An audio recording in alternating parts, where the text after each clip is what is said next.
السلام علیکم ورحمۃ اللہ وبرکاتہ۔ بسم اللہ الرحمن الرحیم۔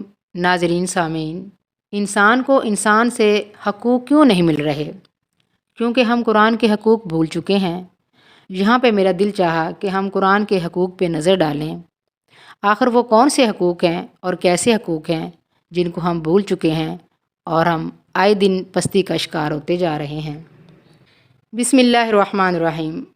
قرآن مجید صرف 2 گتوں کی جلد میں بند ایک کتاب نہیں ہے، بلکہ ایک مکمل نظام حیات ہے جو کہ انسانوں کی ہدایت کے لیے اللہ تعالیٰ کی طرف سے رسول اللہ صلی اللہ علیہ وآلہ وسلم پر نازل ہوا ہے۔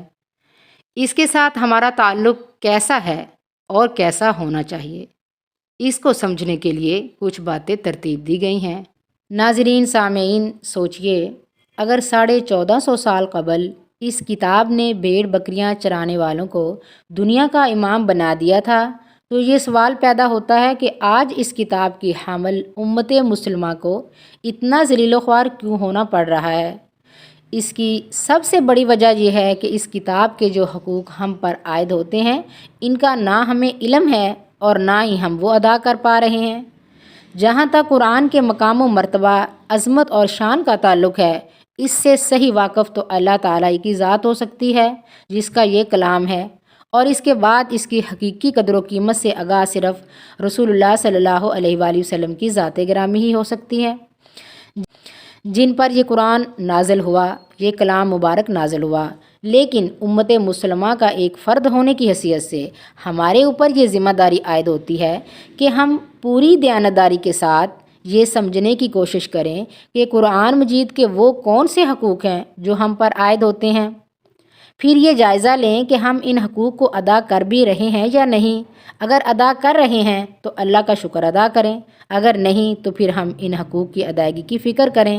ارشاد باری تعالیٰ ہے، یا ایھا الناس قد جاءتکم موعظۃ من ربکم وشفاء لما فی الصدور وہدی ورحمۃ للمؤمنین قل بفضل اللہ وبرحمتہ فبذلک فلیفرحوا ھو خیر مما یجمعون۔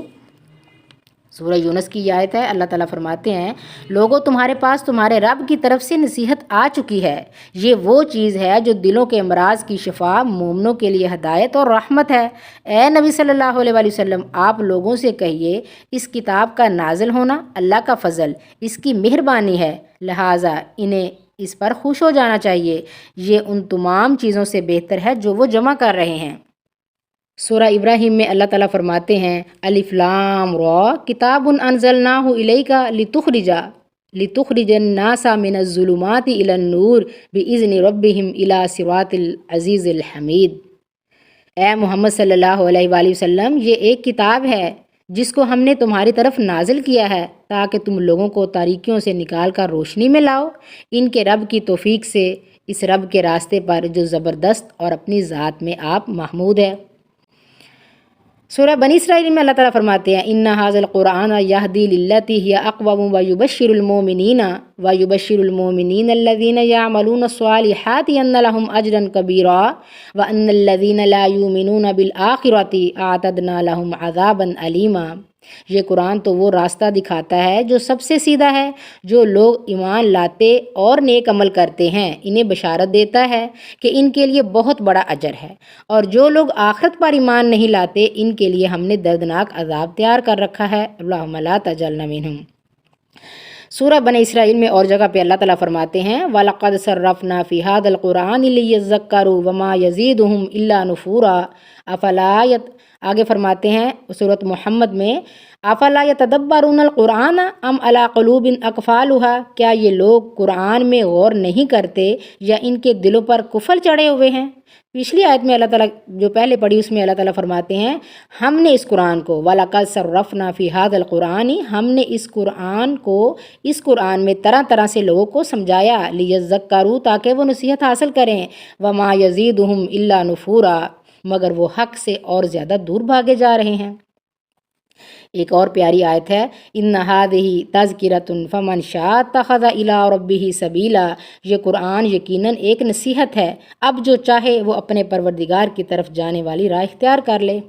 یہ کچھ آیات تھیں جو میں نے بیان کی تاکہ ہمارے اندر ایک شوق اور جذبہ پیدا ہو کہ ہم کس قدر اس سے دور ہٹ چکے ہیں اور ہمیں کتنا نزدیک ہونا چاہیے۔ اللہ تعالیٰ ہمیں کس طرح سمجھا رہے ہیں، کس طرح ہمیں دعوت دے رہے ہیں، کس طرح ہمیں اپنی طرف بلا رہے ہیں، قرآن کو سمجھنے کی تاکید کر رہے ہیں۔